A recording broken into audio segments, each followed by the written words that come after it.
Libro de Melquisedec. Historia de un vaso. Un relato escrito por Abraham. Capítulo 1. Abraham es informado de la batalla en la cual Lot y muchos son llevados cautivos. Abraham recibe mandamientos del Eterno a fin de efectuar la gran liberación, esto es, convocar y preparar a sus pastores, y preparar un vaso con características especiales. Estaba descansando bajo la sombra del roble de Mambré junto a mi tienda, cuando vi llegar apresuradamente a uno de los siervos de mi sobrino Lot. Casi sin aliento, él comenzó a relatarme sobre la tragedia. Hubo el día anterior una batalla entre las ciudades de la planicie, implicando a 4 reyes contra 5. Como resultado, Sodoma fue derrotada y muchos de sus habitantes llevados cautivos, entre ellos mi sobrino Lot. La noticia me dejó muy afligido, pues al mismo tiempo en que sentía que era preciso salir en su ayuda, me veía fragilizado, sin ninguna condición.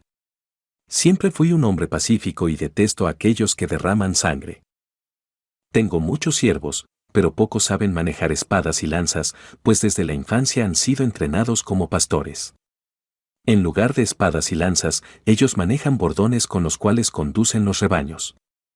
En lugar de escudos, ellos cargan vasos en sus cinturas, siempre llenos de agua fresca, para matar su sed y refrescar a las ovejas afligidas. En lugar de vino para embriagarse, cargan sujetos sus cintos pequeñas botijas con aceite de olivo, con las cuales ungen las heridas del rebaño. En lugar de trompetas resonantes, ellos soplan en cuernos pequeños, con los cuales convocan al rebaño hacia el corral.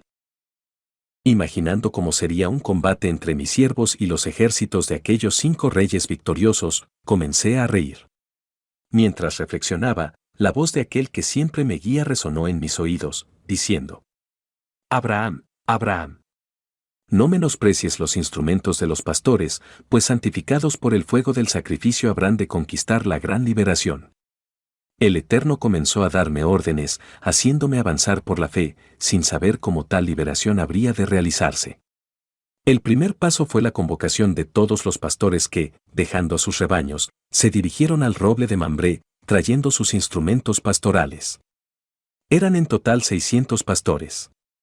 Ordené que vaciaran los jarros, colocando en ellos el aceite de la botija. Después de cumplir ellos esta orden, pedí que tomara cada uno la lana de una oveja, mezclándola con el aceite de los jarros. Después de estas cosas, Yahvé me mandó tomar un vaso grande de barro, llenándolo hasta la mitad con el aceite de olivo. Al concluir esta tarea, el Señor me mandó hacer una larga mecha de lana, enroscando la mitad dentro del aceite y dejando la otra parte apresada encima del vaso. Después de estas cosas, Yahvé me ordenó encender la mecha con el fuego del altar. Al aproximarme al fuego sagrado que todavía ardía sobre el sacrificio de la mañana, una pequeña flama saltó hacia la mecha y poco a poco se fue alimentando del aceite hasta convertirse en una llamarada que podía ser vista de lejos. Capítulo 2. Abraham lleva el vaso sobre sus hombros. Sufrimientos y pruebas en su jornada. Muchos no soportan la vergüenza y abandonan a Abraham. Incredulidad de Sara. Con el vaso en los hombros, inicié una caminata rumbo a las ciudades de la planicie, siendo acompañado por los pastores. Luego comenzaron a surgir escarnecedores que, al verme con aquel vaso incandescente en pleno día, comenzaron a decir que yo estaba loco. Al esparcirse esta noticia, muchos vinieron a mi encuentro, trayendo consejos para que yo abandonara aquel vaso que sería capaz de destruir toda mi reputación y dignidad delante de todos ellos. Cuando yo les hablé sobre los ejércitos y sobre mi misión conjunta con los pastores, ellos concluyeron que de hecho yo estaba loco. Intentaron tirarme el vaso por la fuerza, mas aferrándome a él, impedí que lo tiraran de mí.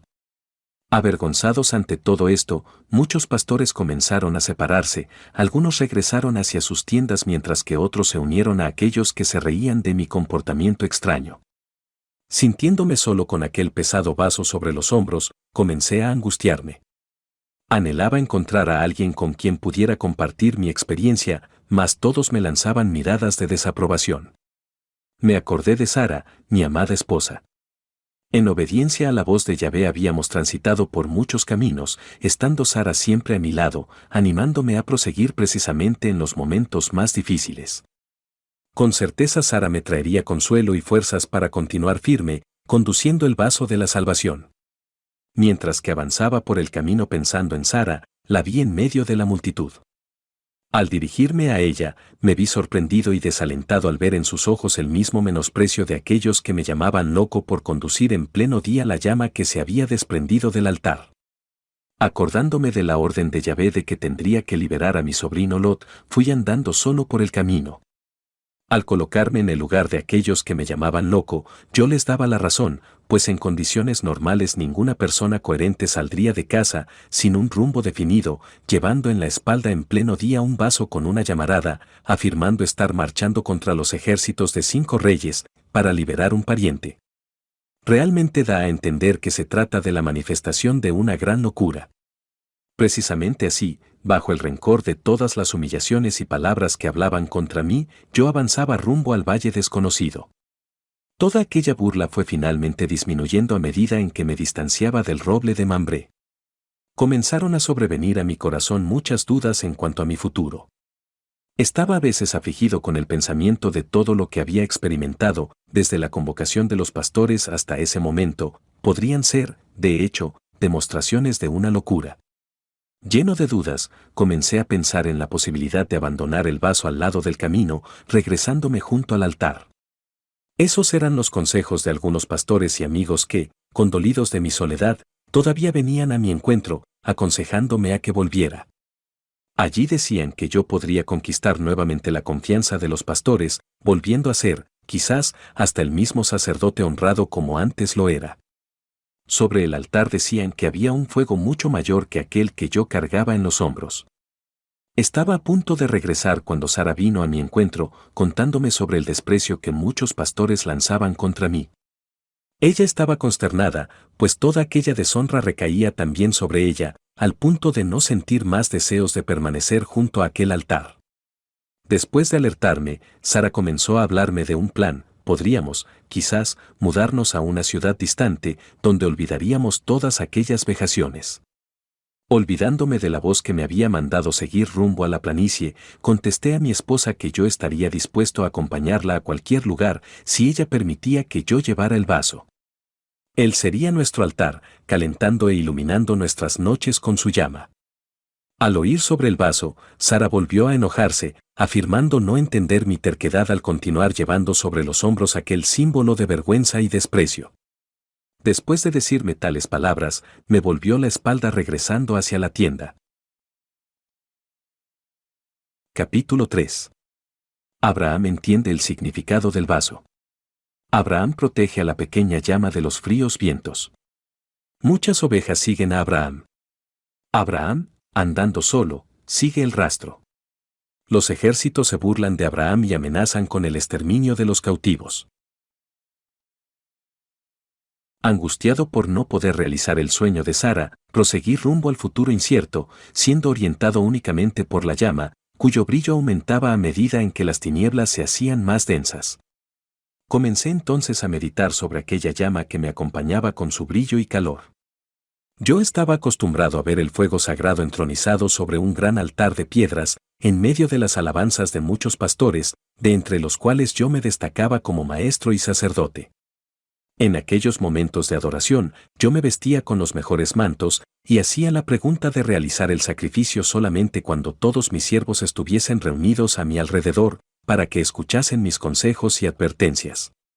En la hora del sacrificio, yo levantaba hacia el cielo mi espada desenvainada y con palabras amedrentadoras proclamaba la grandeza del Señor de los ejércitos, el Dios todopoderoso que domina sobre los cielos y la tierra. Vibrando la espada en el aire en un movimiento amenazador, yo representaba delante de mis pastores la imagen de un Dios severo que siempre está listo para repeler cualquier confrontación. Después de esa demostración de soberanía y poder, tomaba yo una oveja de las manos de un pastor y la amarraba sobre el altar. Para que estuviese bien clara la ira divina, pinchaba yo sobre su cuello, golpeándola severamente hasta verla perecer. En aquel momento yo descendía del altar, y permanecía esperando el fuego sagrado que jamás dejó de manifestarse sobre el sacrificio. Yo había aprendido desde la infancia a reverenciar el fuego sagrado, creyendo que ello era una revelación visible de Yahvé, el gran Dios invisible. Hasta entonces, yo lo veía como un fuego único e indivisible. Ahora, al transportar en un humilde jarro la llama que se había desprendido del altar, mis pensamientos se agitaban con el surgimiento de un nuevo concepto sobre el Creador, el concepto de un Dios sufridor que es capaz de desprenderse del gran Yahvé, representado por el fuego sagrado, para acompañar al pecador en su jornada. Arrepentido, me postré delante del vaso y lloré amargamente. Tenía ahora conciencia de que todo el celo demostrado junto al altar tenía como finalidad la exaltación de mi orgullo, y no la del amor de aquel que me acompañaba por el camino. Súbitamente se me grabó en la mente la convicción de que aquella pequeña llama que se había desprendido del fuego sagrado era una representación del Mesías que se desprendería del gran Yahvé para ser el Dios con nosotros, compañero en todas nuestras jornadas. Al sobrevenirme esta convicción la llama se alegró, tornándose más brillante y calurosa. Con el corazón transformado, proseguí por el camino rumbo al valle, llevando en los hombros el jarro que me había traído después de tanto desprecio la alegría de una nueva revelación sobre el carácter del Creador. Momentos difíciles comenzaron a surgir en mi camino, cuando fríos vientos venidos del mar salado comenzaron a arremeterse contra la pequeña llama, procurando apagarla. Yo la amparaba con mi cuerpo, andando muchas veces de lado e igualmente de espalda, mas siempre avanzando rumbo al valle. Al romper la luz del día, me encontré a un paso de la planicie. Comencé a encontrar por el camino muchos rebaños que eran conducidos por rudos pastores. A medida que avanzaba entre ellos, surgían tumultos y confusiones, pues muchas ovejas y cabras se asustaban con mi vaso ardiente, dispersándose por todas partes. Esto hizo que la mayoría de los pastores estuviesen irritados contra mi presencia en su medio. Sabiendo que no podría permanecer retenido en ese valle, proseguí de frente rumbo a Sodoma. Mientras que avanzaba, comenzó a suceder algo interesante, muchas ovejas, tiernas y sumisas, comenzaron a acompañarme. Eran pocas al principio, pero poco a poco su número fue aumentando, hasta que comencé a caminar con dificultad debido al gran número de ovejas que me seguían. A lo lejos yo podía ver a los pastores, enfurecidos, por la pérdida de sus ovejas más bonitas. Al llegar a la ciudad de Sodoma, la encontré vacía y devastada. Siguiendo los rastros dejados por los ejércitos y por la multitud de cautivos, fui aproximándome cada vez más al blanco de mi misión. Al llegar a la campiña de Dan, pude avistar a lo lejos el gran campamento de los soldados al pie de una colina. Sin prisa me encaminé hacia allá, conduciendo a mi nuevo rebaño. Desde lo alto del monte pude observar el campamento en toda su extensión. Había millares de soldados conmemorando su victoria, mientras que centenares de cautivos yacían amontonados en medio del campamento, humillados y sin esperanza. Ante esa escena, estuve imaginando cómo se podría realizar la liberación. Mi presencia despertó la curiosidad de algunos soldados que, al verme con el vaso fumigante, se aproximaron y comenzaron a burlarse. Cuando me preguntaron el motivo de mi presencia en aquel lugar, les dije que venía a liberar a mi sobrino Lot. Mis palabras se tornaron en motivo de muchas bromas en todo el campamento. Después de esto, comenzaron a mofarse de Lot. En poco tiempo toda aquella burla se transformó en gritos de venganza, y proclamaron que a la mañana siguiente todos los cautivos serían exterminados, comenzando por mi sobrino. Capítulo 4. Abraham se reconforta con la llegada de sus pastores y aliados. Los pastores aprendieron a amar la luz del vaso. Lealtad de los aliados de Abraham. Orientado por la voz divina, Abraham da instrucciones estratégicas. La lamparilla de Lot. Confusión y matanza entre los ejércitos enemigos. Mientras intentaba imaginar lo que Yahvé podría hacer para alcanzar tan milagrosa liberación, vi surgir a lo lejos un grupo de pastores que se encaminaban en dirección mía, viniendo de Sodoma. Pensé al principio que eran los pastores enemigos que venían a arrancarme el rebaño conquistado con amor. Tal desconfianza pronto desapareció, dando lugar a un sentimiento de mucha alegría cuando descubrí que eran mis fieles pastores. Ellos se fueron aproximando en pequeños grupos de 12, hasta alcanzar el total de 300 pastores. Al mirar hacia ellos, pude notar en sus semblantes las señales de una gran lucha espiritual que tuvieron que enfrentar para estar de mi lado. Me contaron acerca de la experiencia de muchos compañeros que, desanimados, habían lanzado el aceite y la lana fuera de sus vasos, regresándose hacia sus tiendas. Me hablaron de cómo, en aquella noche anterior, habían aprendido a amar la luz de mi vaso, que para ellos se convirtió como en una estrella guía. Me alegraba con la presencia de mis humildes pastores, cuando llegaron en dirección nuestra Ner, Escol y Manre, acompañados por 15 hombres armados. Eran fieles amigos que, conociendo los peligros que enfrentaríamos en aquel valle, vinieron en nuestra ayuda. Para que no aplazáramos el plan divino, les pedí que permanecieran escondidos hasta el amanecer, cuando recibirían orientaciones sobre cómo participar en la misión. Comencé a orientar a los pastores, siguiendo las instrucciones de la voz divina que me sonaba desde dentro de la llama. La primera tarea de los pastores sería cuidar del rebaño hasta el anochecer. Al volver, ordené que amarraran las madejas de lana empapadas en aceite en la punta de sus bordones, colocándolos dentro de los vasos que deberían mantenerse suspendidos boca abajo.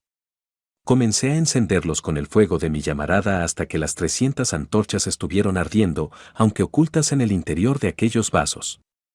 Ordené a 40 de mis valerosos pastores que, en el momento indicado por una señal que sería dada, deberían avanzar silenciosos hacia el centro del campamento, circundando a todos los cautivos que yacían amontonados en medio del campamento de las tropas.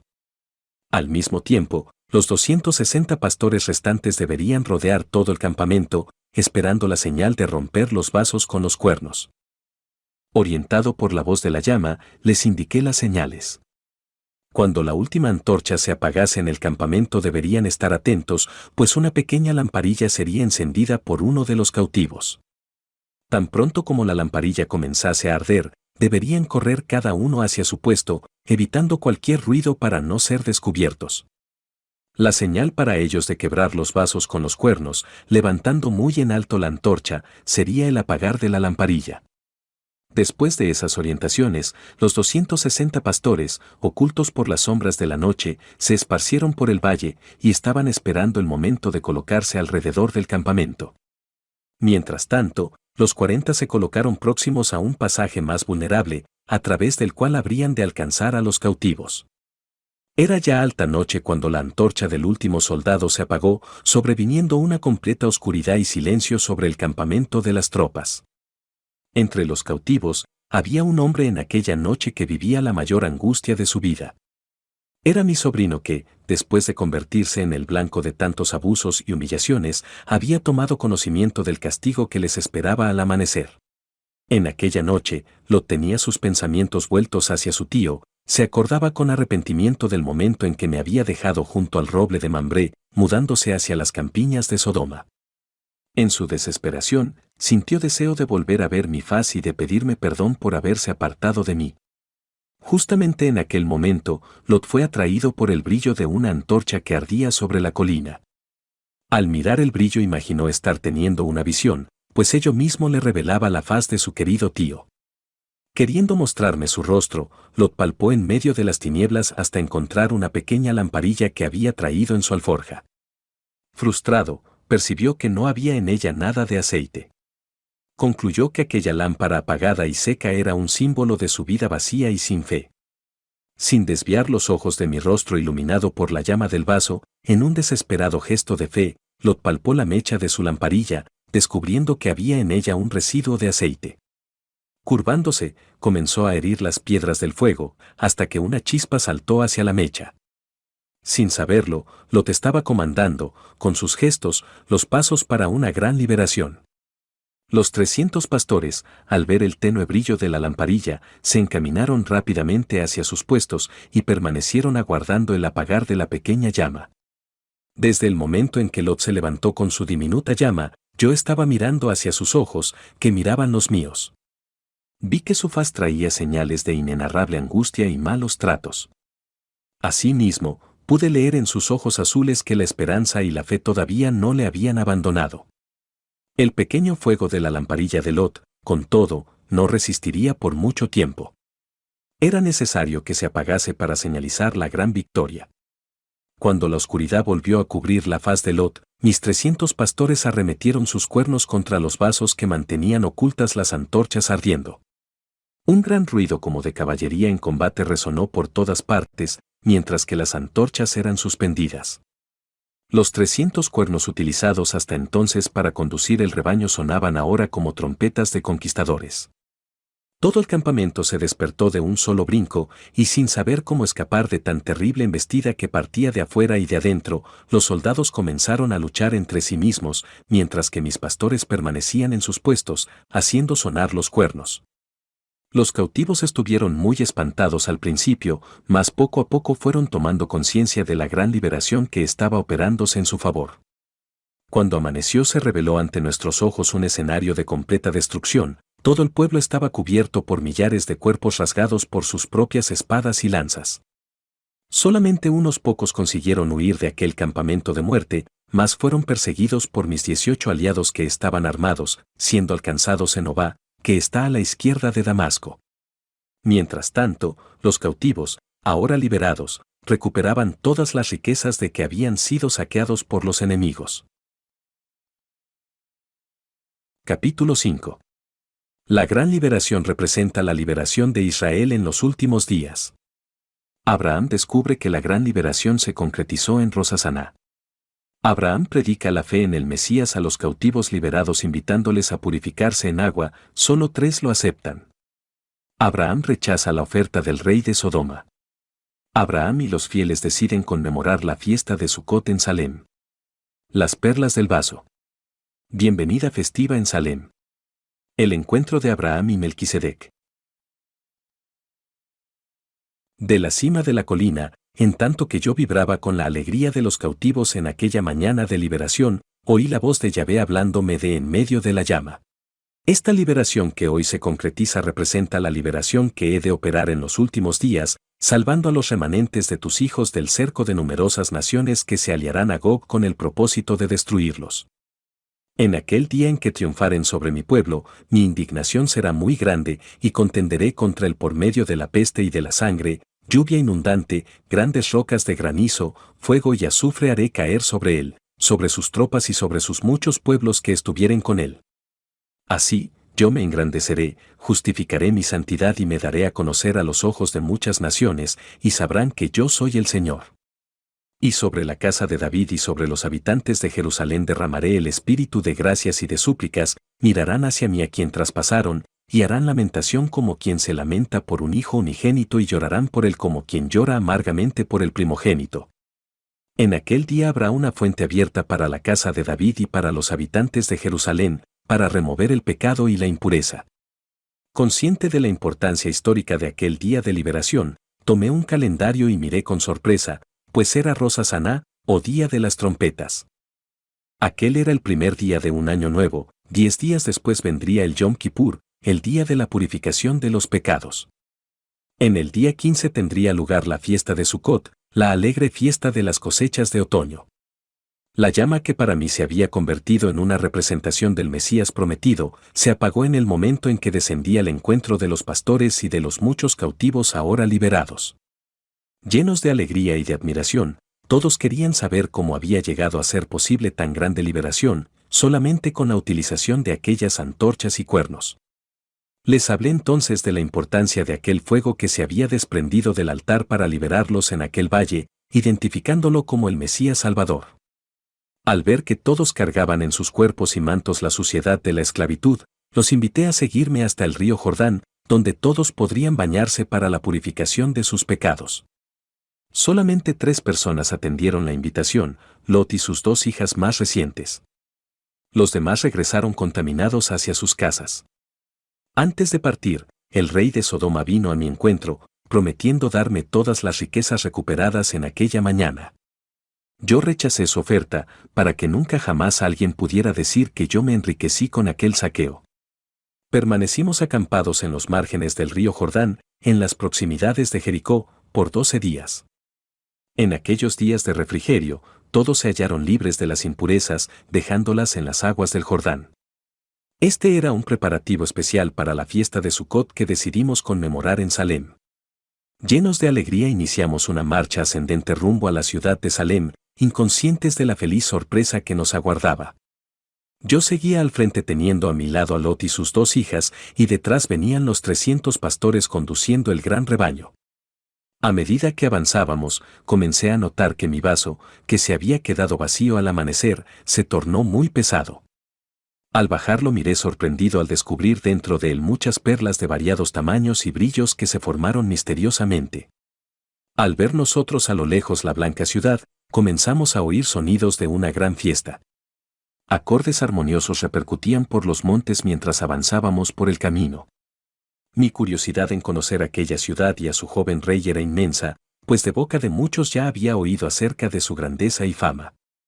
Se trataba de un reino diferente de todos los demás, donde los súbditos eran entrenados no en el manejo de arcos y flechas, sino en el dominio de instrumentos musicales. Melquisedec, su joven rey, regía a todos con un cetro muy especial, un laúd, por el cual había pagado un precio elevado. En tanto crecía en mí la alegría por estarnos aproximando a la ciudad del gran rey, vimos una multitud vestida de lino fino, puro y resplandeciente, saliendo a nuestro encuentro. Todos traían instrumentos musicales, mientras cantaban un himno de victoria. Al frente de la multitud venía un joven tocando un laúd, trayendo en la frente una corona repleta de piedras preciosas que brillaban bajo la claridad del sol poniente. Yo tuve la certeza de que aquel era el tan aclamado rey de Salem. Al momento de nuestro encuentro, quedamos admirados con la salutación que nos hicieron. Inclinándose delante de mí, Melquisedec afirmó: Bendito eres tú, Abraham, siervo del Dios Altísimo, que posee los cielos y la tierra, y bendito sea el Dios Altísimo, que entregó a tus adversarios en tus manos. Capítulo 6. Grandes revelaciones de Melquisedec y su pueblo. Los vencedores son coronados. Al ser coronado, Abraham se conmueve al observar heridas profundas en las manos de Melquisedec. Melquisedec promete relatar su historia. Melquisedec, al partir el pan y el vino, es honrado. Las 144 perlas como diezmo. Las instrucciones y profecías de Melquisedec. Sorprendidos por la festiva recepción, fuimos introducidos en la ciudad, donde la belleza de las mansiones y jardines nos causó mucha admiración. Todo allí era puro y lleno de paz. Fuimos recibidos en el Palacio Real, edificado sobre el monte Sión. Allí, una nueva sorpresa nos aguardaba. La gran sala del trono estaba toda adornada con representaciones de nuestra victoria sobre los enemigos. Había en medio de la sala una mesa muy larga, cubierta por toallas de lino fino adornadas con hilos de oro y piedras preciosas. Sobre la mesa había 304 coronas, cada una trayendo la inscripción del nombre de un vencedor. En un gesto que nuevamente nos sorprendió, Melquisedec, tomando las coronas, comenzó a colocarlas en la cabeza de cada uno de nosotros, comenzando por Lot y sus hijas. Estábamos todos admirados por el hecho de que el rey de Salem nos conociera individualmente y por tener preparadas aquellas coronas mucho antes de que fuésemos vencedores. Yo observaba la alegría de mis compañeros coronados cuando, tomando una corona semejante a la suya, el rey de Salem se dirigió a mí con una sonrisa. Al levantarla sobre mi cabeza, noté algo que hasta entonces no había percibido: sus manos traían cicatrices de heridas profundas. Vencido por un sentimiento de gratitud, me postré a sus pies y, conmovido, besé sus bondadosas manos, bañándolas con mis lágrimas. Al levantarme, le pregunté el significado de aquellas cicatrices. Con una tierna sonrisa él prometió que iría a contarme toda la historia de aquel próspero reino y de cuánto le costó obtener su paz.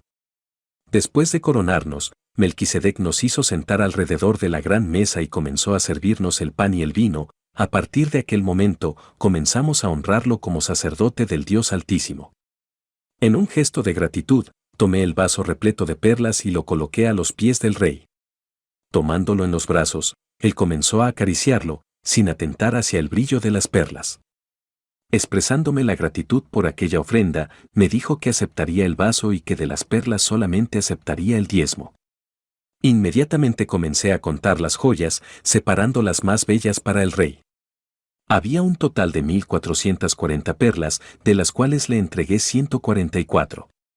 Él las guardó cuidadosamente en una cajita hecha de oro puro, en cuya tapa había lindos adornos con incrustaciones de pequeñas piedras preciosas.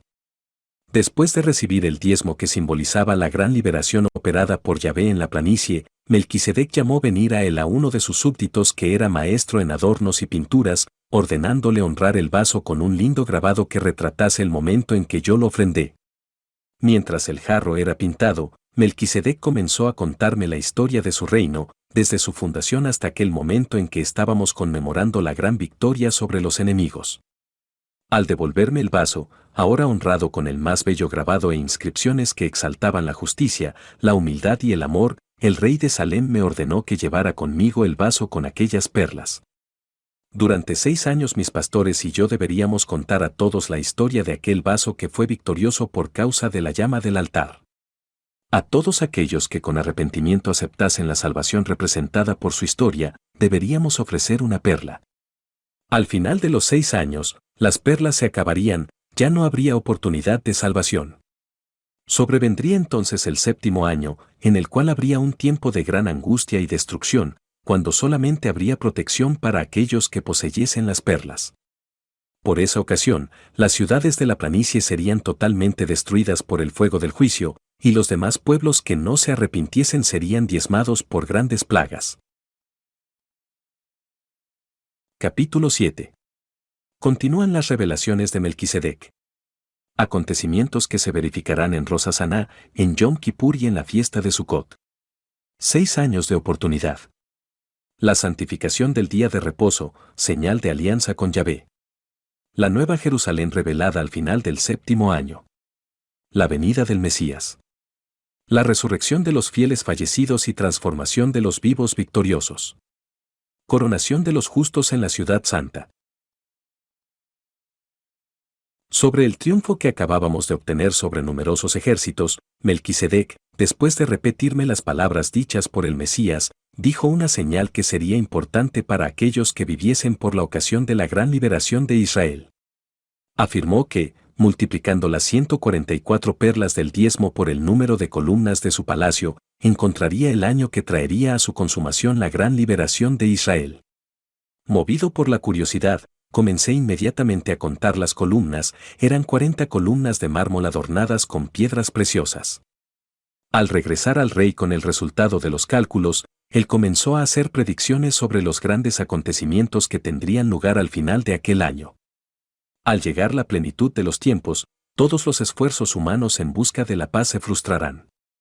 En aquel tiempo, numerosas naciones se aliarán contra el reino de Salem, habrá una batalla como nunca hubo, y toda la tierra será castigada por el fuego.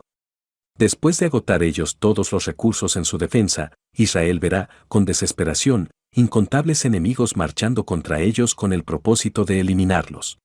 Como Lot en su noche de angustia, ellos verán morir su esperanza, cuando, en Rosh Hashaná, han de oírse en medio de las ruinas de Salem los acordes armoniosos de un laúd, tocados por un beduino de la tribu de Tamiré. Su música hará renacer la fe y la esperanza en un mundo mejor, donde nación no se levantará contra nación, donde las lágrimas, el dolor y la muerte no existirán más.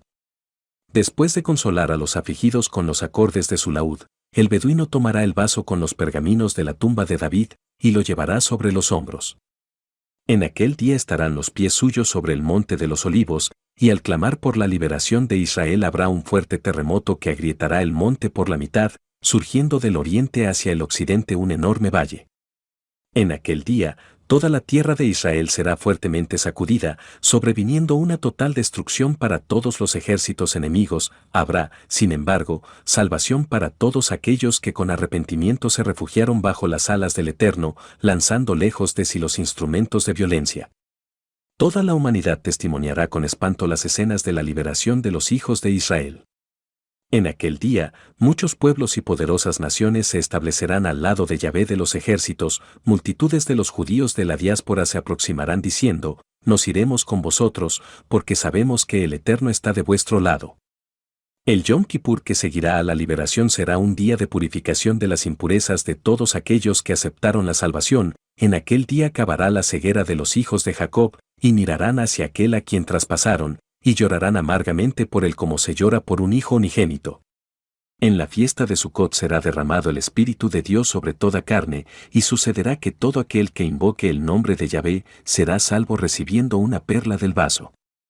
En el correr de los días de Sukkot lluvias de bendiciones caerán sobre el inmenso valle, haciendo surgir a la vista de todos los pueblos, en toda la tierra santa, un paraíso repleto de alegría y paz. En aquel día los elegidos de Dios comprenderán las palabras del libro. Óiganme ustedes que procuran la justicia, ustedes que buscan a Yahvé.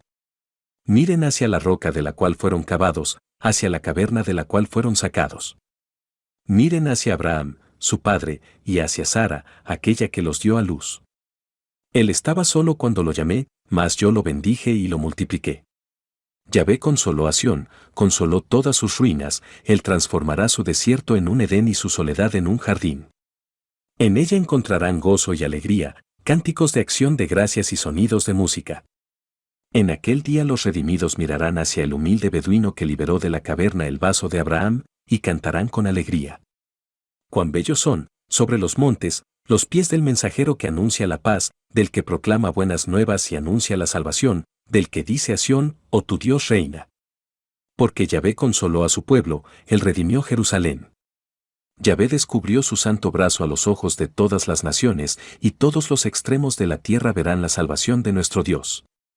Durante 6 años toda la humanidad, iluminada por la mayor revelación del amor y de la justicia de Yahvé, tendrá oportunidad de romper con el imperio del pecado, uniéndose a los hijos de Israel en su marcha de purificación y restauración del reino de la luz. Entonces acontecerá que todos los sobrevivientes de las naciones que marcharon contra Jerusalén subirán, año tras año, para postrarse delante del Rey Yahvé de los ejércitos y para celebrar la fiesta de Sucot. Y acontecerá que aquella de entre las familias de la tierra que no suba y no venga, atraerá contra sí misma la plaga con la que Yahvé herirá a las naciones que no suban a celebrar la fiesta de Sucot. En aquellos años de oportunidad, sonará por todas partes del mundo el último convite de misericordia, en un intento por que todos los pecadores se arrepientan y se unan en una eterna alianza con Yahvé, diciendo: Así dice Yahvé, observad el derecho y practicad la justicia, porque mi salvación está pronta a llegar, y mi justicia, a manifestarse. Bienaventurado el hombre que proceda así, y el Hijo del hombre que en esto se afirma, que guarda el sábado y no lo profana, y que guarda su mano de practicar el mal. No diga el extranjero que se entregó a Yahvé, naturalmente Yahvé va a excluirme de su pueblo, ni diga el eunuco, no hay duda, yo no paso de un árbol seco, pues así dice Yahvé a los eunucos que guardan mis sábados y optan por aquello que es mi voluntad, permaneciendo fieles a mi alianza, he de darles, en mi casa y dentro de mis muros, un monumento y un nombre más precioso del que tendrían como hijos e hijas, he de darles un nombre eterno, que no será extirpado. Y en cuanto a los extranjeros que se entregaren a Yahvé para servirlo, sí, para amar el nombre de Yahvé y convertirse en sus siervos, a saber, todos los que se abstienen de profanar el sábado y que se mantienen fieles a mi alianza, yo los traeré a mi santo monte y los cubriré de alegría en mi casa de oración. Sus holocaustos y sus sacrificios serán bien aceptados en mi altar. En efecto, mi casa será llamada casa de oración para todos los pueblos. En los 6 años de oportunidad, Samael, el gran engañador, en un gesto de desesperación, empleará todos los recursos posibles para impedir la realización de Yahvé a través de su pueblo. En oposición a la santificación del sábado, que es la señal de la alianza entre Yahvé y sus escogidos, numerosas religiones aliadas a gobernantes impíos impondrán otro día para el culto, no pudiendo comprar ni vender todos aquellos que se mantuvieren fieles a la alianza de Yahvé. En aquellos años de pruebas, los elegidos de Dios sobrevivirán mediante el cuidado de los ángeles, que los conducirán distantes de las ciudades populosas que serán castigadas por las 7 últimas plagas que caerán sobre los impenitentes al final de los 6 años. Durante los 6 años de la cosecha final, el Mesías edificará una nueva y eterna Jerusalén, adornándola con los hechos de justicia de sus escogidos. Esa nueva Jerusalén solamente será revelada al completarse toda la justicia divina, al final del 7º año, periodo en que los elegidos de Dios tendrán como desafío vivir una vida sin culpas, pues cualquier acto de rebeldía en aquel tiempo estaría sin expiación, significando una eterna vergüenza para el Creador. Al completarse los 7 años, el Mesías aparecerá en las nubes del cielo acompañado por todas las huestes celestiales, al tocar su trompeta en aquel gran Rosh Hasaná, los fieles fallecidos resucitarán revestidos de gloria, los vivos victoriosos serán transformados en un abrir y cerrar de ojos, recibiendo cuerpos perfectos, juntos. Todos los redimidos serán arrebatados hacia la nueva Jerusalén, en un viaje inolvidable que comenzará en el primer día de la fiesta de Sucot. Después de 7 días de feliz ascensión llegarán a la ciudad santa para conmemorar, delante del trono, el 8º día de la fiesta. Como si fuese un sueño, los rescatados del Señor entrarán en la ciudad santa, encontrando a su lado norte el jardín del Edén, en medio del cual se eleva el monte Sión, el lugar del trono de Yahvé. Coronados por el Mesías, los redimidos entonarán el cántico de la victoria, haciendo vibrar por todo el espacio los acordes de sus arpas, laúdes y flautas.